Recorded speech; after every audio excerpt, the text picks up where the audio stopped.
For we are very happy to have in this session a couple of two friends as well from on Thinktankers as well, Nicolás Ducoté and Orazio Belletini, who are both think tank founders in Latin America from two different regions. Orazio was the founder of Grupo Faro in Ecuador, and Nicolás Ducoté was the founder as well of CIPPEC in Argentina. I would like to welcome Orazio and Nico to this session. We've set up a Q&A for today's session. I'm going to start with the introductions while I look for them. I don't know if Orazio and Nico, can you tell us a bit about yourselves while I look for the presentation so it's not silence? Let Orazio go first since he's the smarter of the two of us. Thank you, Nico. I'm very grateful on Think Tanks for the kind invitation to participate in this session. It's an honor to be with all of you in the School of Think Tankers, and I really hope that this conversation encourages some of you to establish think tanks in your cities, nations, or regions. I strongly believe that now more than before, the world needs fresh and innovative ideas to face both the challenges and the opportunities brought by the pandemic. It's a particular pleasure to share this session with Nicolás, a dear friend and a colleague from the Latin American think tank community. Nico, I like to believe that we are still young, despite the fact that we know each other for almost 20 years. I was making the count yesterday night, and it's kind of surprising to me. Well, as Andrea said, my name is Orazio Belletini. I was born and I live now in Ecuador. If I have to choose a few ways to describe myself, I consider myself a social and a policy entrepreneur. A social entrepreneur because I believe that entrepreneurial principles can and should be used to solve social problems.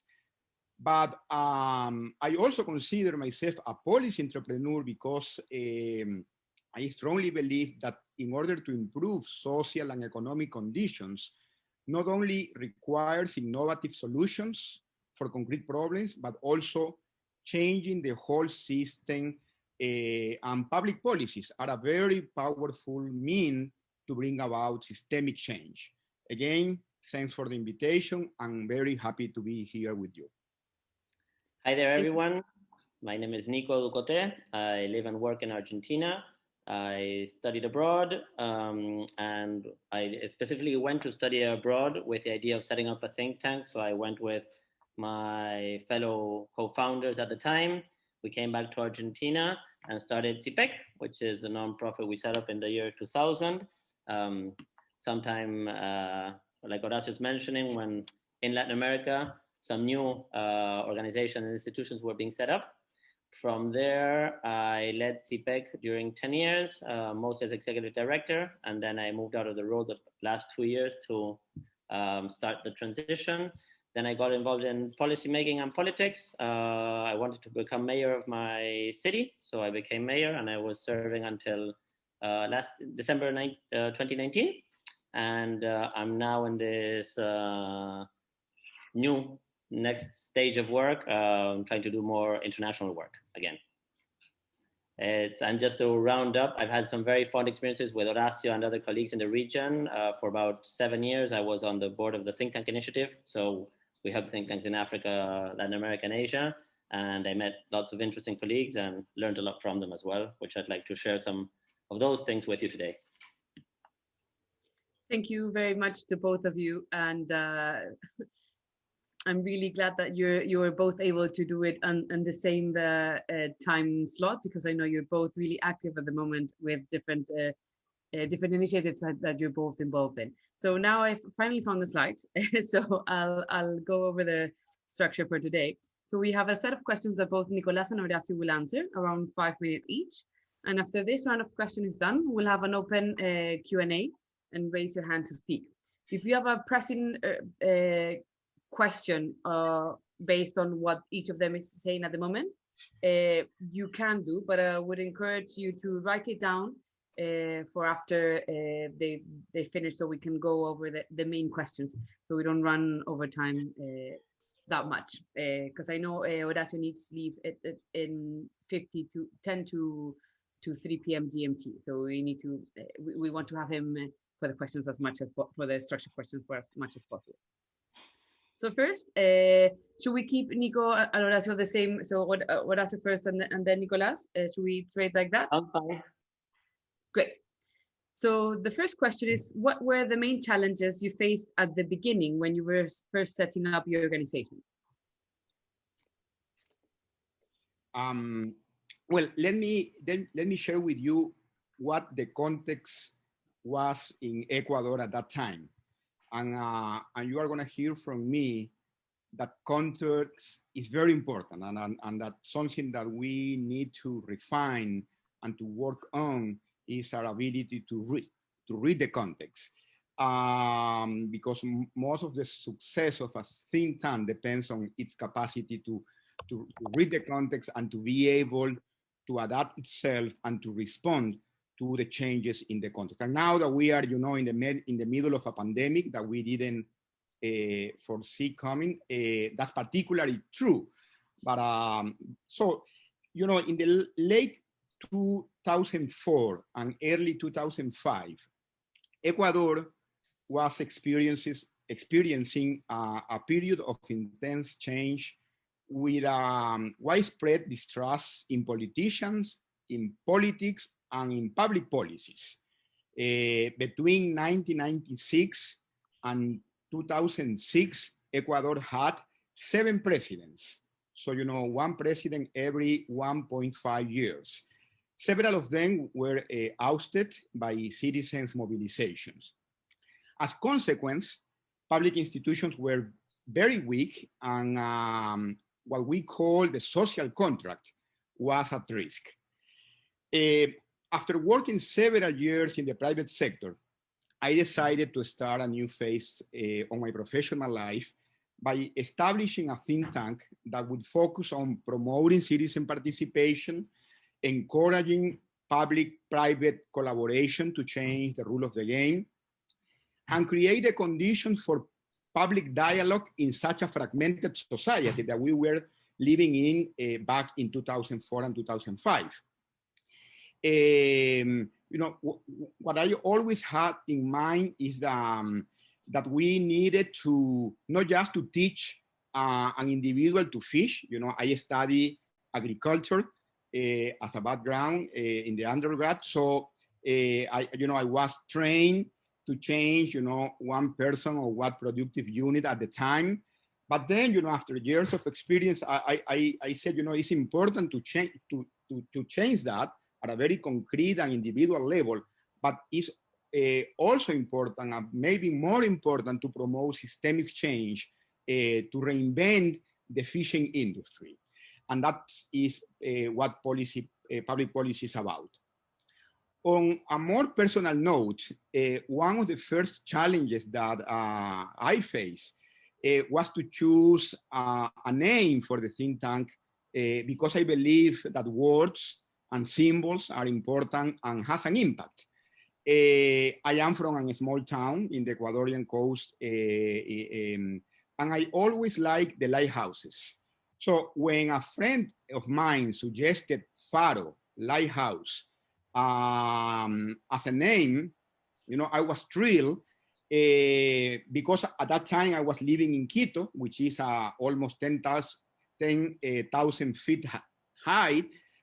So, that name somehow made me feel at home, but also because, as you know, lighthouse is always mentioned in the public policy literature as a symbol for the public good, because nobody can be excluded from the light. So, that was more a personal decision.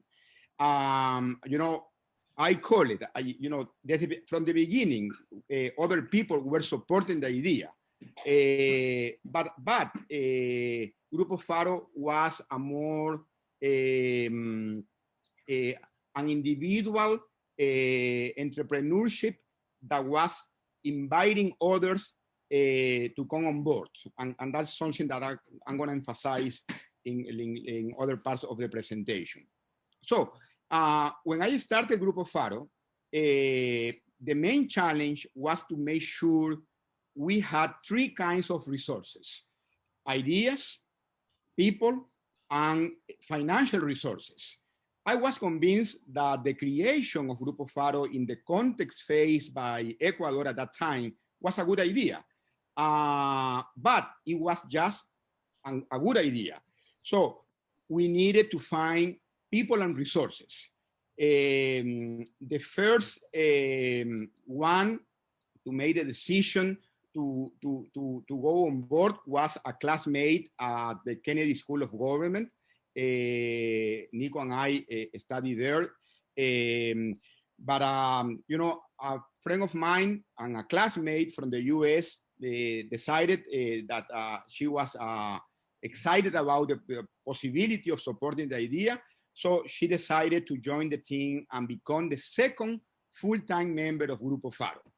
Then we decided to form an advisory board composed of Ecuadorian and foreign academics who, by accepting our invitation, generously agreed to bring to our very young organization the credibility and the expertise associated with their names. Some of the members that joined Grupo Faro back in 2004, just when it was just an idea, were Augusto de la Torre from the World Bank, Robert Klitgard from the RAND Corporation, Fernando Reimers and Mary Lee Grindle from Harvard University, and Rafael Correa from the San Francisco University in Quito. The impact of that decision didn't take long to be felt. When the people we visited in international agencies, the Inter-American Development Bank, the World Bank, the Corporación Andina de Fomento, and public institutions we visited at the very beginning to present Grupo Faro, recognize somebody in the advisory board, that newly created advisory board, and the interest that they show in what we have to say increased significantly. So the challenge of having ideas, or at least the idea, and people start, coming through. And what remained as challenging was the funding, but we can talk about this later in the session. There we go. Thank you. Thank you, Orazio. Nico, I forgot to include this question. So maybe if, as Orazio, you can give a little bit of an intro into the setup of CIPPEC for the challenges to be contextualized, just as Orazio did. Yeah. And I forgot to set up a timer this time. So I'll let you do this sort of freely, Nicolás, but for the next sessions, I'll put up a 5-minute clock for each question. Right.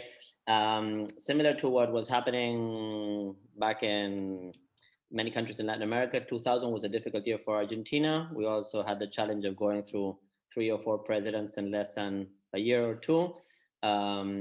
Politics and policy were really entangled, and it seemed very difficult to build consensus among different parties.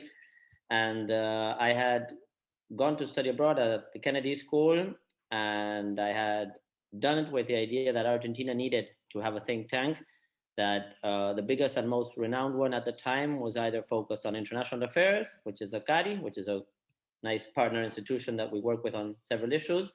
And the other ones were very strongly economic think tanks, mostly around one or two key figures in the economic environment who were or had been or wanted to be Minister of Economies or Ministers of Economy. And we wanted to do something broader. So I started CIPPEC with a group of colleagues who were interested in education and healthcare, in economic affairs, and in social policy. And so we didn't have any money to start this. None of us had done any politics, and none of us was renowned or famous. So we said, how are we going to get a jump start to become more legitimate in this? So since we had come from studying abroad, we said, okay, let's pick up as many young Argentines interested in policymaking as we can from different universities. And so we contacted colleagues who were in Chicago, MIT, Oxford, Cambridge, and different institutions around the world. And so we managed to get 13 of them together and say, why don't you come on board and let's found this together. And at the time, it was something unusual. It was very horizontal, having people from different world-class universities coming together to work on policy without a single issue, but rather as a center that could bring together people working on healthcare, education, economic policy, or social policy. Was not very usual in Argentina. And we decided that we needed to build credibility fast. So we did two things that are sort of risky, I guess, as some startups go. One is we rented a key office space right in front of Congress, and a very significant office space. We were 4 of us at the time when we started that put aside our jobs to start full time, and the office could fit 35. But we were ambitious, and we thought that we wanted to project some of that willingness to grow. And the other thing we did is we called upon one of the big 4 or 5 accounting firms, at the moment Deloitte, and we said, we need you to review our accounts. We didn't have a cent in the bank, but we wanted to project the sense that we were going to be thorough in our transparency and our processes of funding. We decided we did not want to work with any specific political party as a single client. So we made strong efforts to reach out to 3 or 4 of the main political parties in Argentina. So I would sum up that with build a team of people to work with. Just as Orazio was saying, he needed to bring on this colleague from the Kennedy School. I needed to bring on board at least 3 or 4 other people who were as willing and able to leave everything else and jump into the challenge of setting up the think tank. The second thing we decided was that we would not go, as Orazio did, for a board of famous people or important, I would say, figures, because we acknowledged that many of them wouldn't have the time that starting the organization required. We really wanted a board of people who were willing to, if they needed 6 hours a week to help us define strategy, define key stakeholders, work on outreach, that they really could afford the time. We knew we could engage more famous or significant academics or people, but that we would at most get 1 or 2 hours of their time every month. So we started with our board of, I would say, younger, more committed in terms of time, and not as well-known people. And we transitioned over 3 or 4 years into bringing on more heavyweight names and people. But once we had made all this effort of setting the think tank up, we worked hard on building alliances early on. We knew we didn't have a name and we didn't have a reputation. So we tried to partner with renowned universities, with renowned, I would say, either academics or foreign institutions. And that helped us put in. We would do most of the work. They would put the name, but it helped to get it into the market of policy think tanks. We really made a plan over 3 years to increase our recognition publicly, little by little. And so we'll talk a little bit about that in the next question, about how does one make place for oneself within that policy market. And the last 2 things I would mention, we aim to compete with the best. We really wanted to be the top think tank in Argentina and the top 5 in Latin America over the first 5 years. And so our standards and what we compared, our structure, our results, our impact, was always measured against the top in each of the fields. And with fair gratification, we were able to achieve that quite early on. And the other thing is that we set a lot of processes, which is not something you usually do when you're starting. We limited ourselves to think long-term. We took decisions considering their impact 4, 5, or 10 years down the road. We knew we wanted to leave CIPPEC 10 years after we had started it and make it a sustainable institution with an endowment, with continuity.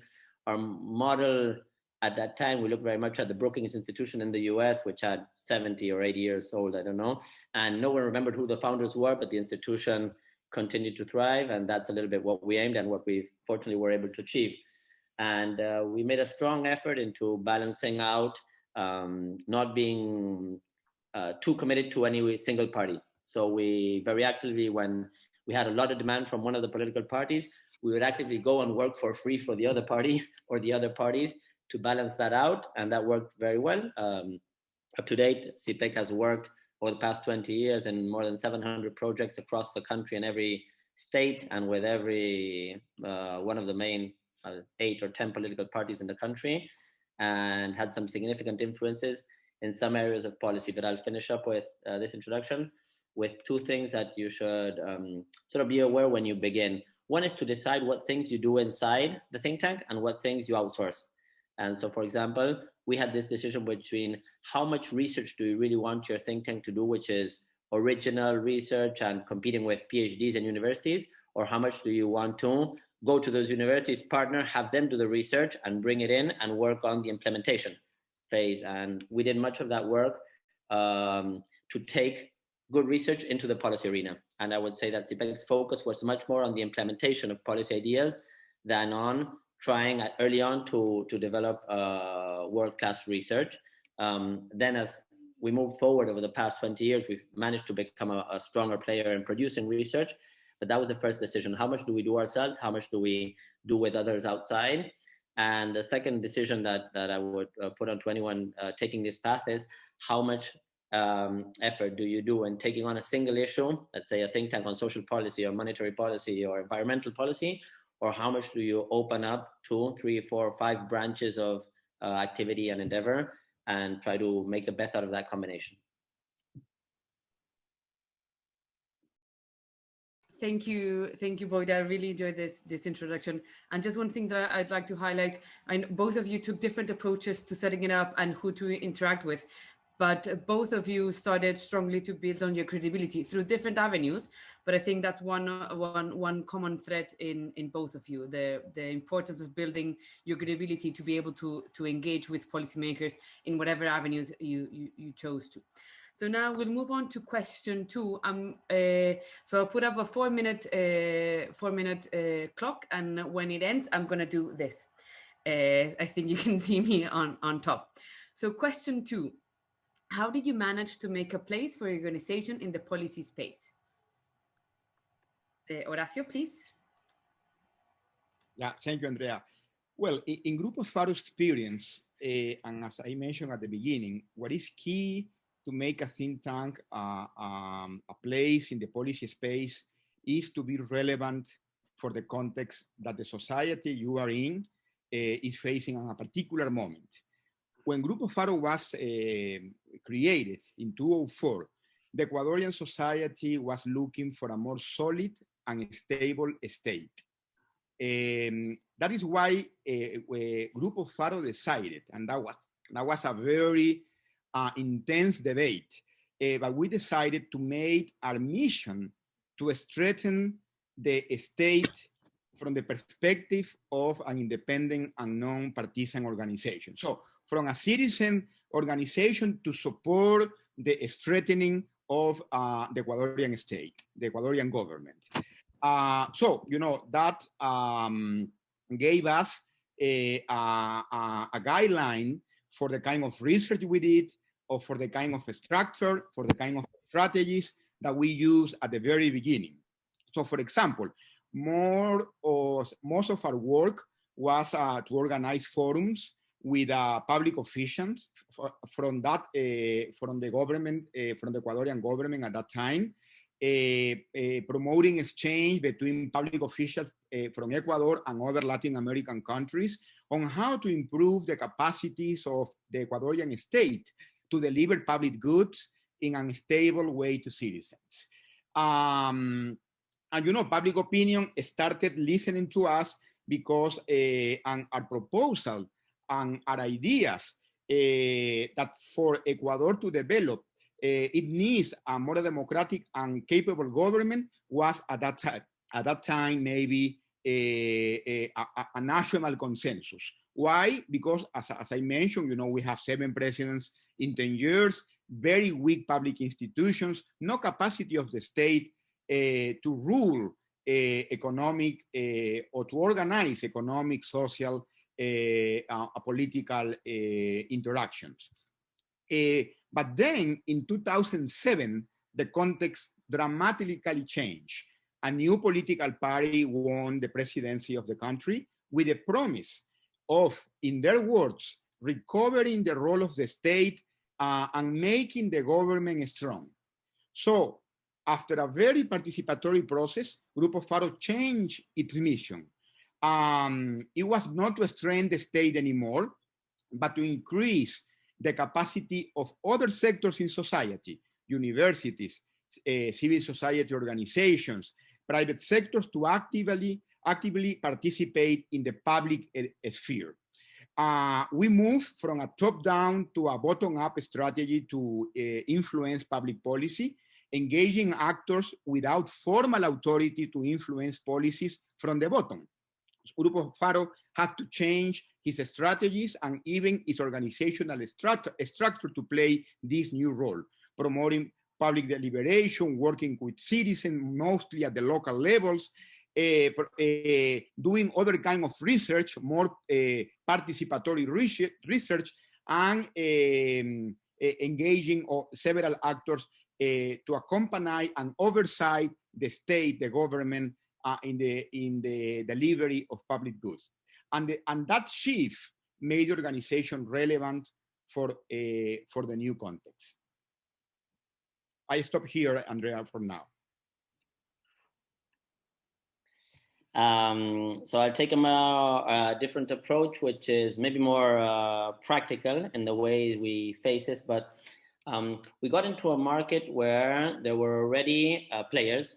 There were think tanks that existed. Some were partisan, some were not partisan. And we were challenged to see how we would be able to move our ideas or other people's ideas that we thought were beneficial to society into the policy arena and measure the impact of our work. And so we did 3 or 4 projects that were quite useful, and any one of you could do similar things if these have not been done yet.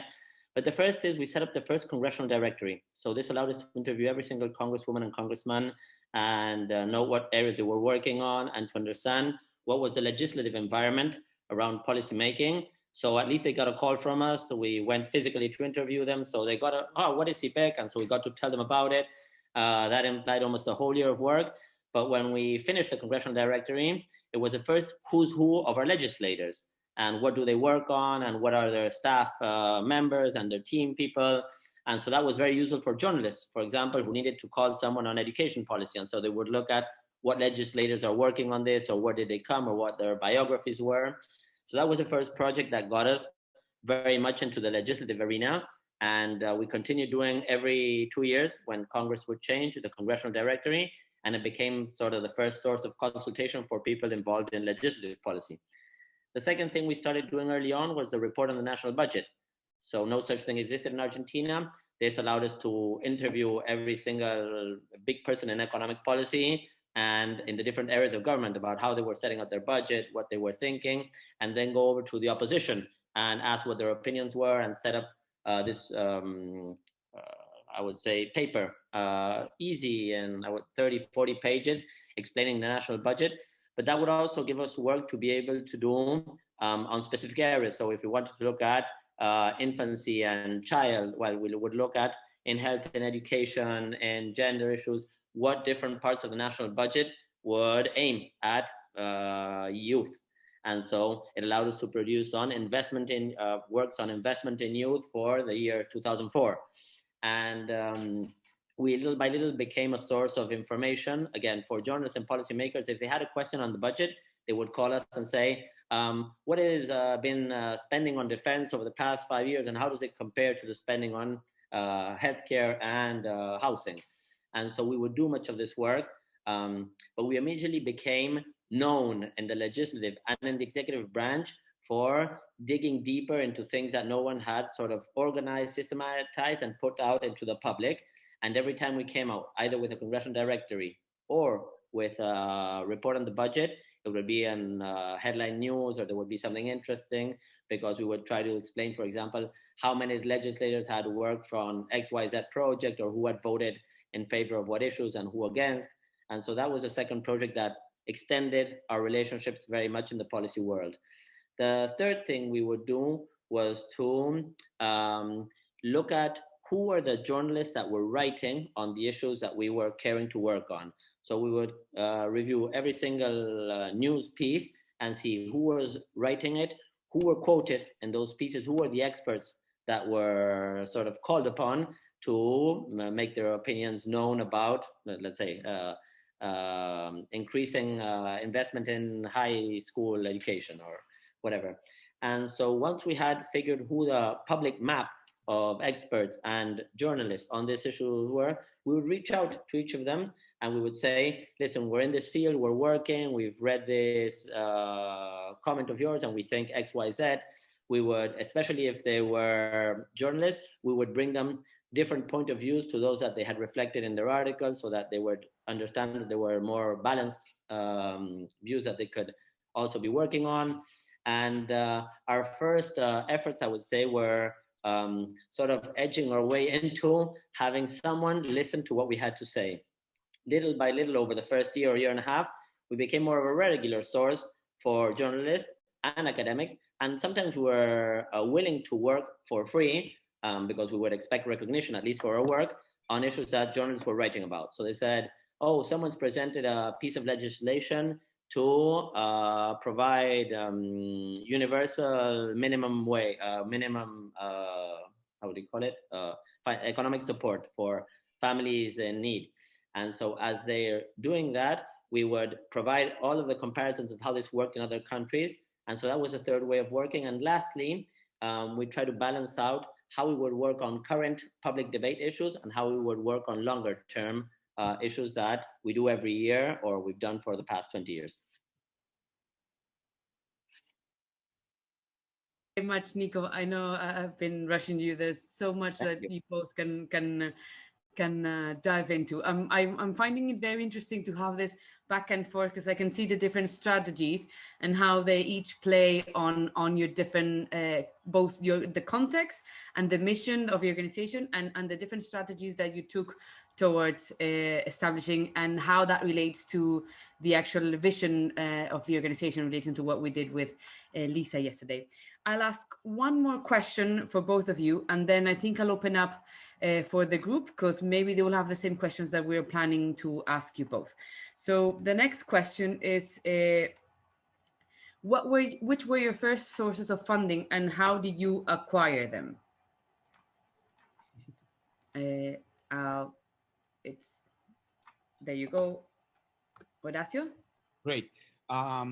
You know, given the high levels of polarization existing in Ecuador at the beginning of the 2000 decade, we knew from the beginning that our funding should come from abroad.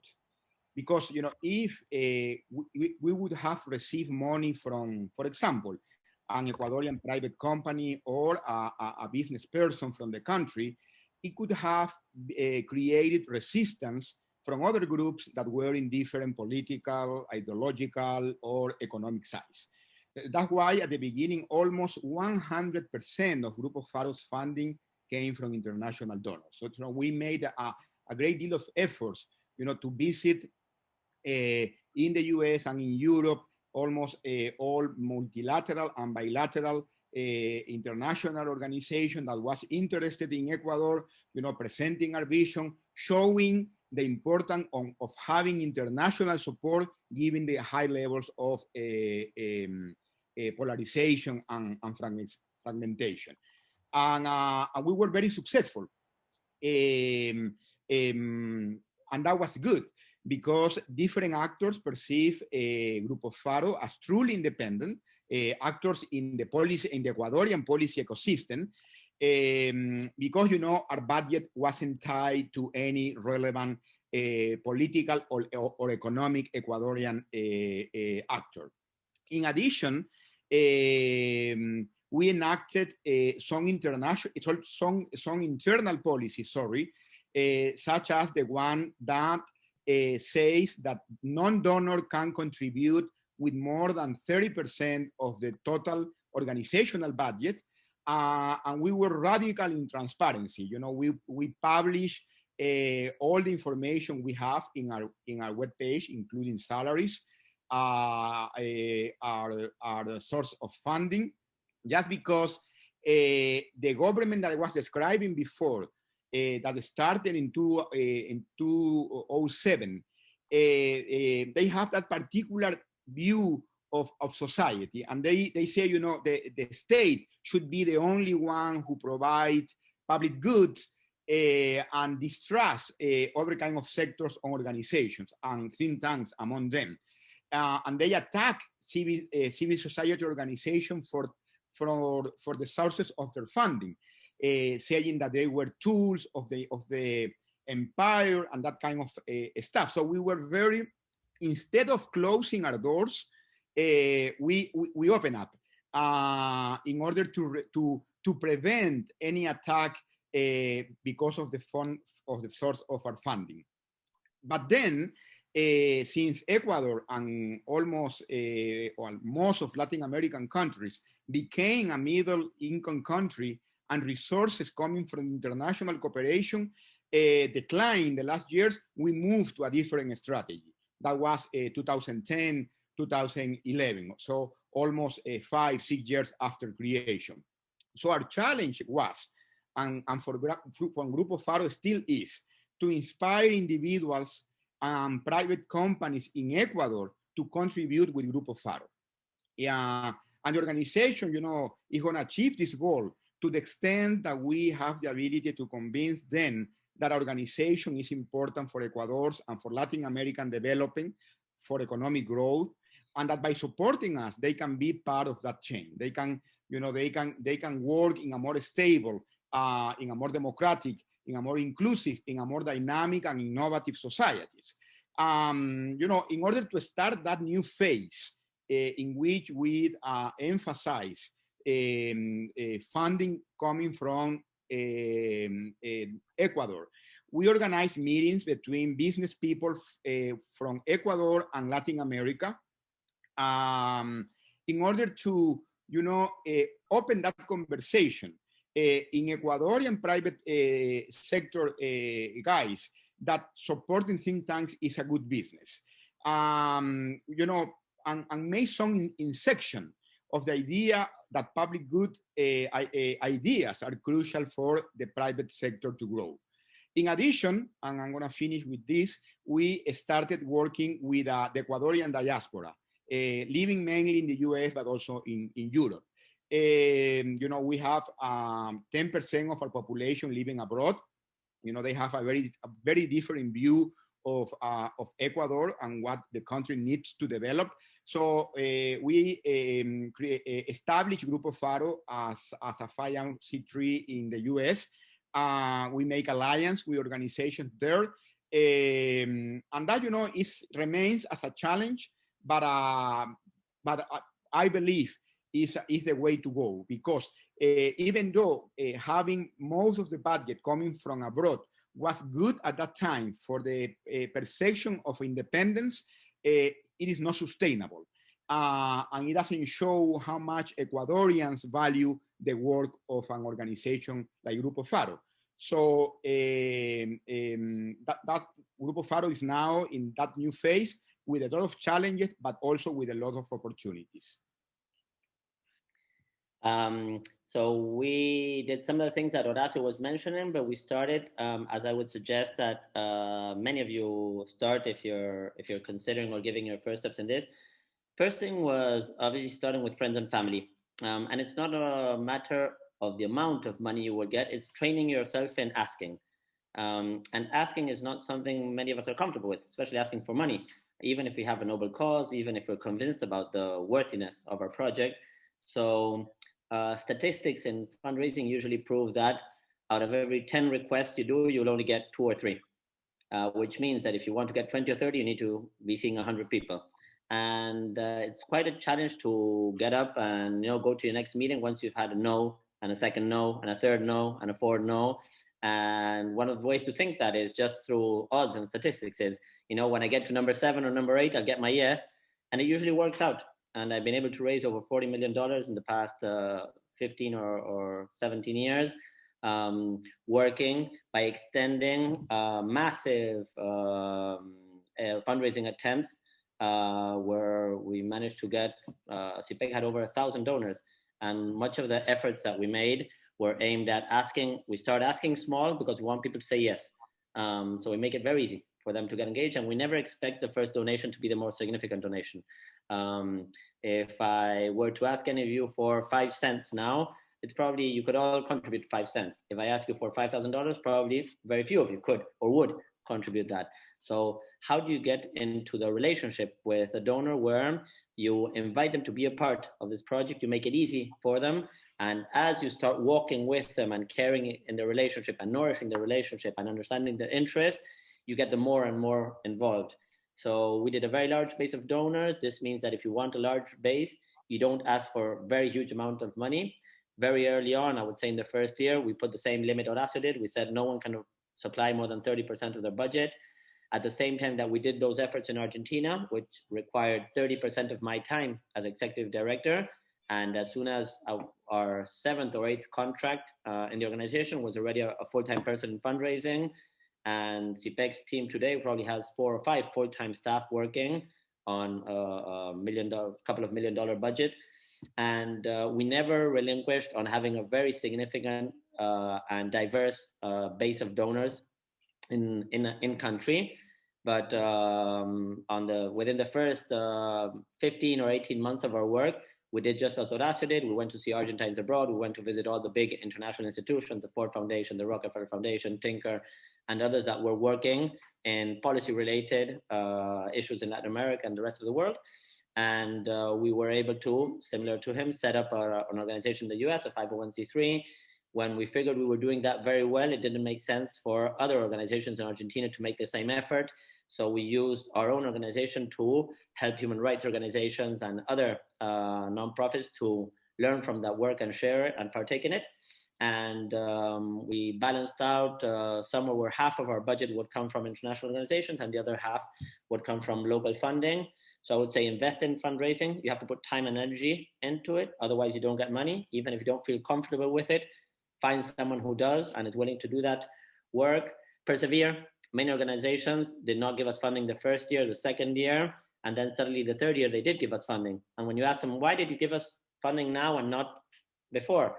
And a very straightforward answer is, we don't believe in people who don't persevere. You know, and half of the people relinquish once they get a no and they leave. And so I wanted to see if you were really convinced that we were a good partnership for them.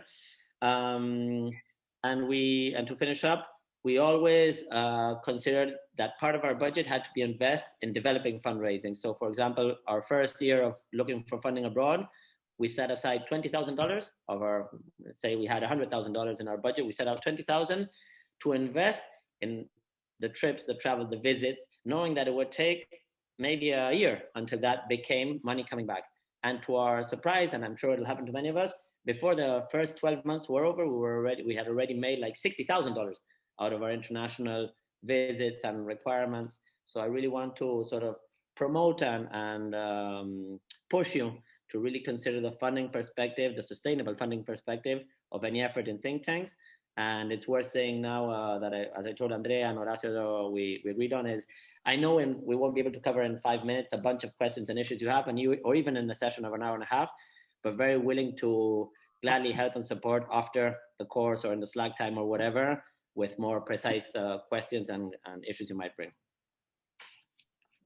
Thank you, Orazio and Nico. I will now read some of the questions that participants have been posing, and I'll give you each again 5 minutes to respond to them in whichever way you want. So there's a couple. We have, what is some advice you can share with us on searching for international funding? Then which factors differentiate think tank organizations and NGOs, civil society organizations? And on funding again, do you advise to have an endowment approach to construct your budget and financing? Almost all of them are on funding. What type of donations do you ask for? General funding or project related? What was easier to get? Then moving away from funding, has mission drift or the heavy influence of donors been an issue for you? If so, how have you addressed it? And finally, we have one for Kike. So both of you studied public policy at Harvard, and I can think of many other Latin American think tank leaders with that common background.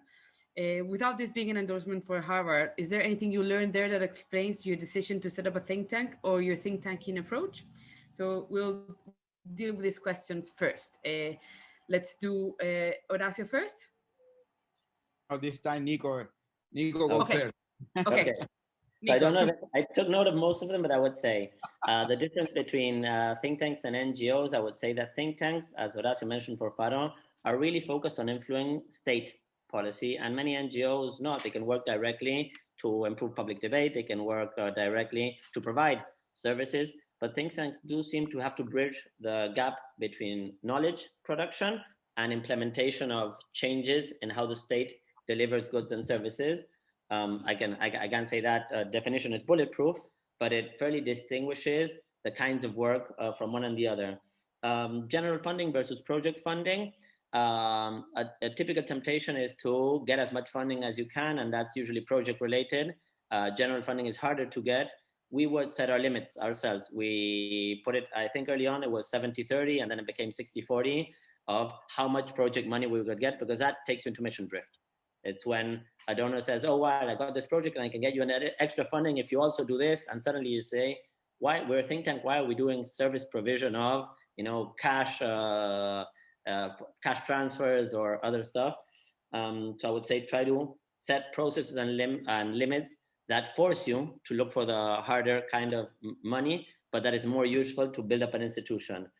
We did go for setting up an endowment. We managed to set an endowment to buy a whole building and have an endowment of over $1 million. And the way we did that is 10% of everything that came in would go to our anti-cyclical fund to cover 6 months of operations if we had any bumps down the road, as we did have in 2004, that we had a bad year and we lost like $300,000. But once we had those 6 months of savings, everything else went to endowment. So as soon as we would get a donation of $100, 10 nobody could even touch. Those went into our anti-cyclical or endowment fund. Harvard worked fine in two sense. The Kennedy School is a very generalist school, so unlike doing maybe a PhD on public policy or education or healthcare or urban planning, I found that I could diverse my interest into several fields. And I would say more relevant than Harvard for me is the experience of having been to the US, as probably the same worth in Europe, allowed me to visit organizations that were doing similar work to the ones I wanted to do and inspire our work for Argentina. And having the excuse of being a student at a university always helped for that purpose. Great. How to get attention of the international cooperation.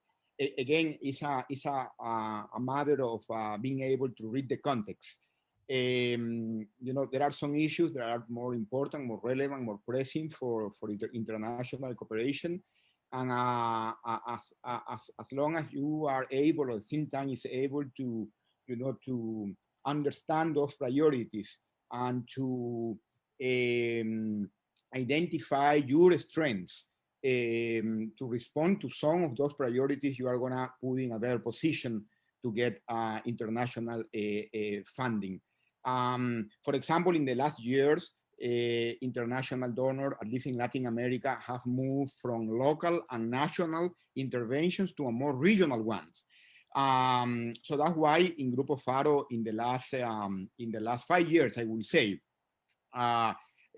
work a lot in regional initiatives, working with other think tanks and other organizations from Latin America. In that sense, we created, or Grupo Faro was part of a group of think tanks that created a network of think tanks that conducted research at a regional level and trying to influence policies at a regional level. Because there is a need for that in this region, in this subcontinent, but also because we identified that as a new priority of international cooperation. And of course, it doesn't, you have to keep your own agenda. I wouldn't recommend to go, totally demand-driven. But of course, the capacity to read what international donors in that has in mind, you are going to be in a better position to work with them. talking about general funding or project funding, as a good society that needs, public goods, something that is shared by everyone, parks, street, safety, public health, etc. A good organization needs public goods, need procedures, need internal policies, needs funding for capacity building, need a board that has the conditions to work, to meet and to organize, to lead the organization. And that is something that is very difficult to fund with money coming from projects, because by definition, that money goes to those projects. So a key challenge for a think tank, a key challenge for a leader of a think tankers is how to fund the public goods of the organization. In the case of Grupo Faro, we have the luck, I have to say it, that more than 10 years ago, several international organizations, the Gates Foundation, the Hewlett Foundation, the IDRC from Canada started this think tank initiative that, Nico was part of the board.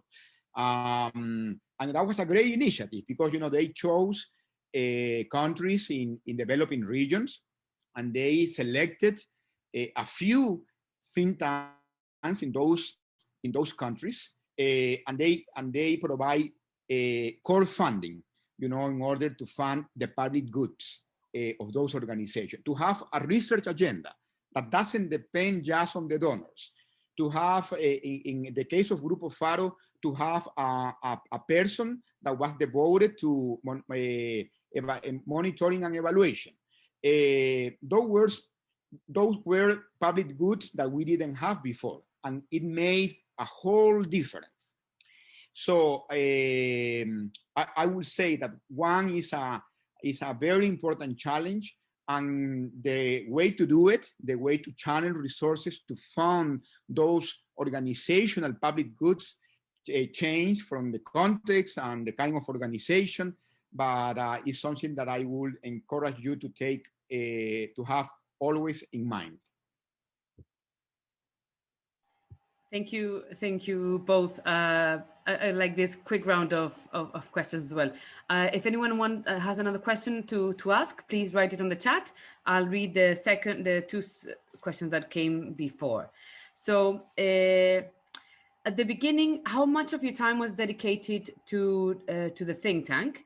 And because some people are interested in funding their organizations, but are not sure of how much time they should be devoting to that. And then it's how much time do you choose to being a researcher and an entrepreneur? So how was time allocation at the beginning? And do you have any funding policies to share? This is for a participant, I want my organization to be independent, and I do not accept any funding from any other organizations or government. We are just providing our consultancy for free if we can, and we learn a lot from our consultancy work as well. So if you have any funding policy advice as well to share. So there's just two questions now, and I'll add one of the questions that we had and we did not do at the beginning. Right. So what advice would you give to someone who wants to establish a new think tank? Well, maybe we'll leave that for the end. Let's just focus on those first two questions. Let's do Orazio since you were spotlighted, and then Nico. Great. At the beginning, since Grupo Faro didn't start with funding to fund the public goods, and and the executive director is a public good, not a person, but the role in the organization, because it's supposed to do an important work, which is to keeping the orchestra functioning in a very I am trying to find a way to describe harmony in a very harmonious way. But we didn't have that at the beginning for the reason that I mentioned. it was with the think tank initiative that we started having money funding for those public goods, including the capacity of the executive director of some other member of the organization to spend more time in the provision of those public goods. But public, of course, I am not saying a state provided goods, but something that is shared by everyone, the pure definition of a public good. So at the beginning, I have to be a researcher, I have to work in projects, and also executive director. And I would say that the beginning was like 50-50. Half of my time was devoted to work on research projects, and the other 50% was devoted to be executive director and entrepreneur. Because Nico was saying, the fundraising, if you don't put efforts and time and hopefully resources, it's impossible to get anything from that. So the other 50%, I was executive director and I was an entrepreneur in the sense that I was creating value by making alliance and working with others and promoting synergies and create something that didn't exist before. That is, to me, the definition, the pure definition of an entrepreneur. But that changed, with the think tank initiative. It lasted for 10 years. So it gave us the conditions to create an institution that can have those public goods after the think tank initiative ends, and which is the case of Grupo Faro right now, fortunately. And then, that changed, and I devoted 90% of my time to be executive director and entrepreneur, and just 10% of my time to do research, which I have to say I missed. When we made that switch, I missed the work with research, because it kept me honest, it kept me connected with the work of the organization, but the context, the internal context changed, and and I, as an executive director, have to change with it. So that about the first question. Sorry, Andrea, I missed the second one. That was 2 or 3 after that. Yes, sorry. Let me reread it to you.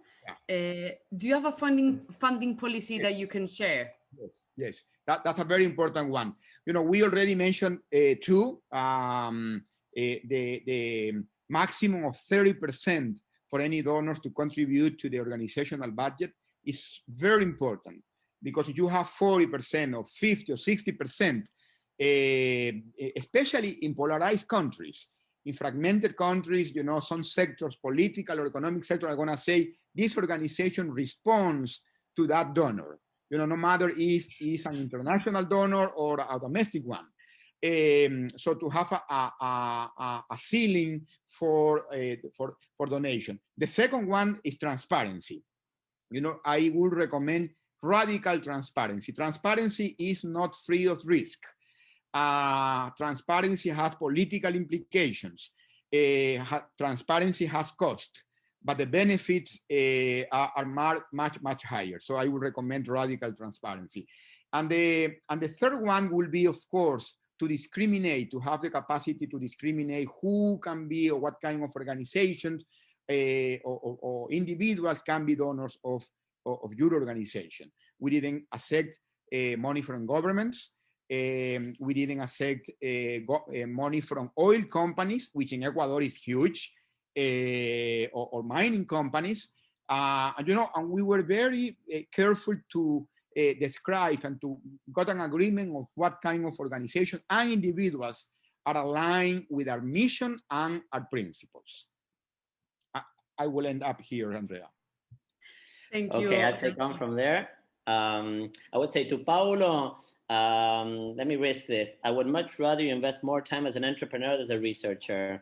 Our countries do not lack research, I think. Obviously, one can always think that your research is better, more sound, more robust, but I would go for Oracio's estimate of starting a think tank or in early stages, 80-20, 90-10. It's a sacrifice. I had the advantage that I had smarter people than myself in the organization, so I could let the research be done by them. And I had to put most of my time and energy into strategic alliances, fundraising, management, human resources, all the other stuff that an executive director does. So I would say the world of think tanks lacks more generalists or people willing to do the entrepreneurial part than people willing to do research. Actually, I would say if you look at CIPPEC as a staff of 60 today or 70, and probably 50 of those are researchers or 45, and very few want to do the labor of working for the researchers, which is getting the funding, getting the news out there, influencing the policy debate. But I would have you err in any case on the side of putting more time than you first thought of into the entrepreneurial side rather than the research. To Mai Xintao, funding policy, yes, building on what Orazio said, set limits, not limits I would say, but objectives of how much money coming from consultancy, because consultancy is very much demand driven, how much money coming from middle-sized donors, or you can go for a huge base of small donors or a small base of big donors, how much money coming from international philanthropy and organizations, and invest in accordance to that. But I am tempted to provide unrequired advice that when we say we don't take money from governments or other organizations, I feel like if we were saying that brings more independence. And sometimes I think independence is built by taking a little bit from different kinds of governments or different organizations, so that you're not tied to any single one, and making the active effort of balancing. Our biggest challenge in taking money, we do take do research for government agencies, and one of the big challenges is when you have a strong transparency area that wants to push for government accountability and transparency, and make the word known when they fail or do something wrong. How do you combine that with providing the service as a consultant to help them do a better, policy on adults and their possibilities to re-enter the workforce after 45 or whatever policy arena you want to take. But we did manage, and it's a balance that it's an effort, but you can do. I would be very favorable to at least consider the option, because when you get government funding, I won't say only the national government, if you get some national municipalities or states or different parts of the national government, Congress or the judiciary or the executive to fund, it's also when there is more intent to implement. If you really focus, I mean, usually when public servants, as I've been, pay for research or for work, it is with an intent of putting that to good use or to make it use. Nobody spends money just for the willingness of it. So I would try to think that you can be an independent organization, even if you do take some money. And I'm saying maybe it's 20% of your budget.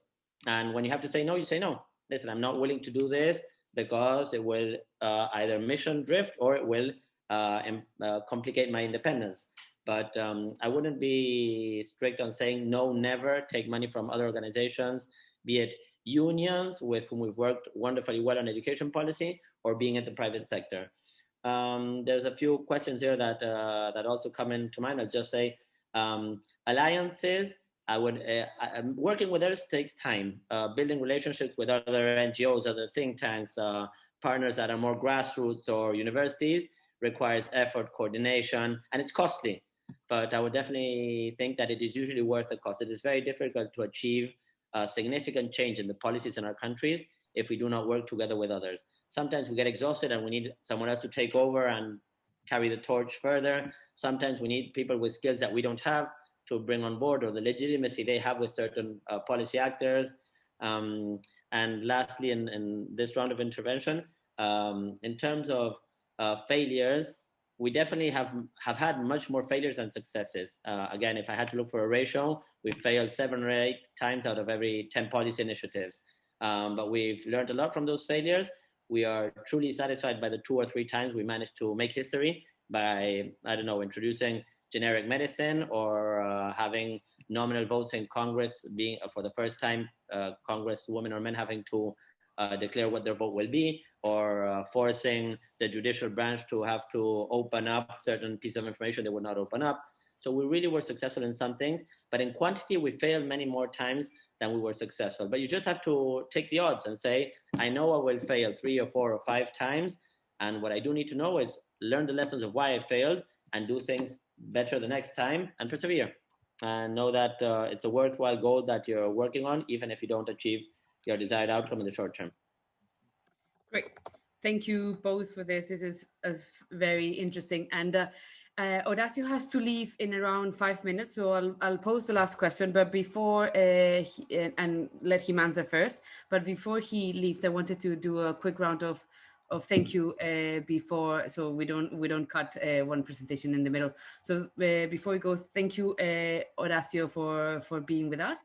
And this has been incredible. I've loved this way of Q&A, so we'll definitely keep it in the school for the next editions. And so I don't know if you can see Orazio, but everybody's clapping at you. Put the gallery view, and you can see everybody sharing a virtual clap. So now we have a lot of questions, and I think I'll post a couple to you and decide which to share. But if you only can have time for one, I would like to answer, what advice would you give to someone who wants to establish a new think tank? There's a question on how to manage failure and what to do about that. And then there's questions on strategies for good alliances that lead into who helped you the most in the early stages. So out of those, choose whatever you want to answer, because I know it's quite a bit for 5 minutes.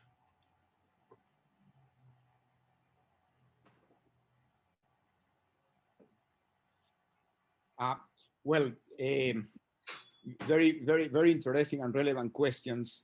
You know, I will emphasize the importance of alliance, and a piece of advice will be to move from I to we, because think tanks usually are created because of the inspiration of a person, an entrepreneur, or a very small group of people that wants to make a difference. So it's usually inspiration of one or few individuals that move the idea from 0 to 1. And it's key that the DNA of the founder shape important dimension of the organization. It's crucial, and I'm sure that CIPPEC has in its DNA Nico's way of seeing societies and strategies and character. But if you want that the think tank has real impact in society, it is key to open the organization to others. And that starts for members of the board, allies in general from different sectors, partners at the local, national, regional, and global level. And it's very important that a think tank now has a globalized perspective, even though its work is very local or national. Because more collaborations increase your capacity to influence public policy. More collaboration creates diversity of ideas and perspective. More collaboration keeps you honest as an individual and as organization. More collaboration increases your capacity to mobilize resources. In the case of Grupo Faro, I will say that universities were key at the very beginning, because, we started the organization with very few people. We moved from 1 to 2 to 5 in 1 year, but was a very small organization, and was a high demand for good research in Ecuador. And universities didn't have that approach. They were more conceptual research. So, we created alliance with several organizations in order to expand significantly our capacity to conduct good research and to influence policy based on that evidence. So, and that's gonna depend on the context. In other countries or contexts, it might be local governments or civil society organizations or even international cooperation. But cooperation is key. Let me just finish up by going back to Grupo Faro's name, because it relates with collaboration. Ronald Coase, which is a prize Nobel, wrote a paper years ago that was called The History of Lighthouses, in which he demonstrated that the lighthouses in the beginning, 10 centuries ago, were not built by the government. Rather, it was the collaboration between fishing cooperatives, private companies, local governments that built this kind of public goods. I think that's a good example and inspiration. At least it was for us. Collaboration was key, is key, and it's gonna be even most key in a post-pandemic world. Thank you so much for the attention, for your patience, and I hope we keep in touch. I'll take it from there. Thank you, Orazio. Pleasure and privilege as always to share these spaces and to continue to contribute to building better think tanks, not only in Latin America, but in the world. I would try to make 2 or 3 points that I think are worthwhile for you to consider, which is work on deciding who are your key stakeholders. Who does a think tank work for? Because at large, we always think that we work for the citizenry, for the people, but we have like an intermediate customer base who are the policymakers. So how do you better relate to those? How do you develop your relationships with them and nourish the wealth and breadth of your key stakeholders? What are the things you do and what are the things you don't do? You know, what stays inside the think tank and what stays outside the think tank? How much effort do you put into policy advocacy, direct service provision, consulting, doing first-hand research, or setting up coalitions to promote change? But try to decide on what things fall into the purse of your activities and which don't. What are the key resources that you need? It is not only money, it is the adequate experts, it's the timing and opportunity to enter into a policy conversation when you know the ground is more fertile. What is the value proposition of the organization? Why are you different or better than everything else that's out there, if there are other things out there? What are the channels you're going to communicate? How much are you going to use the media, social networks, direct face-to-face conversation? My own experience, and obviously COVID has been a big challenge to this, is that you really only manage to produce significant changes in the policy arena if there is a physical encounter, if there is something happening where you can engage and convince legislators, executive branch, judges, or whatever you have to convince of reconsidering what they've been doing and trying to doing it better. When you think about how the organization processes information and produces information, what does the board need to know and what does the management need to know and how often? What are the sources of that information on how we're doing? How do we measure impact? How do we evaluate the effectiveness of what we do? So I think these are a bunch of questions that you should have at least at the beginning, and be willing to give initial answers and maybe change them if need be. Second thing I would try to put effort into is defining your rules of engagement with your partners or with society out there. If we see something that we consider difficult to achieve, do we do it anyway, even if we know it's a failure is possible, or do we just give the good fights because they're worth giving, and even if they take on our resources? And how much of our resources are we willing to put into some of those policy battles that might not be successful? And what is our obligation to those that give us the resources to be successful in the things we do? How do you set up organizations that can be sustainable in time? This, in my case, meant how did I prepare the organization for the time when I had to leave? And I knew I was leaving CIPPEC. I was going away from, not going towards something else. I really wanted the organization to have all the strong attributes that Orazio was mentioning that founders or executive directors or entrepreneurs can give it. But I also knew it needed to have alternancy or shift, and that there had to be other leadership to be able to consolidate the organization. So I think these are some of the main points I'd like to share with you. And lastly, and again, thanks to all of those doing the Think Tank School for giving us a chance of sharing with you, and open to continuing some engagement over the next few weeks or months for those of you who think you might profit for whatever experience Orazio or I or others can share and give you.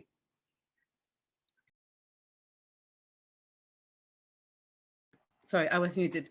Thank you, Nico, for that. And as we said earlier, Orazio had to leave, but I think, Nico, you're still okay for some further questions, right? if anyone has it. So to finalize this, I thought we'll probably change the structure because we're less of us now. And if anyone wants to just say something, just unmute yourselves or raise your hands and we can engage in further discussion. I see Eduardo has his hand up. So Eduardo, please. Yes, thank you. Hi, Nico. This is Eduardo from Causa Natura. I founded a think tank with other partners 6 years ago, and when I hear your story, it's like, I really enjoy your talk. And I was going to want to ask you, how do you manage when the think tank just starts from very small, but they start to grow, and this has some challenge from management, funding? What was your strategy when you start to see this is growing, but we need to do something because otherwise it's like getting out of control, and it's very difficult. So let me get to that. One of a simple piece of advice is that what is the word in English? You set aside the resources to be able to manage that growth. This means that as we were taking more projects, we took on someone just to do project management, not to be involved in the project, but to just do the follow-up of all the projects. Or as we grew in people, and in early 2005 or 6 years down the road, we had a staff of over 100.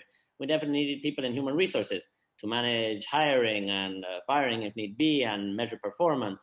So usually in a think tank, you hate to invest money in something that's not your core business, which is doing the research or in fact the policy. You say, why do I have to invest more money in someone doing more administrative stuff? But I would say that was one of the key for our successes, and finding the right size.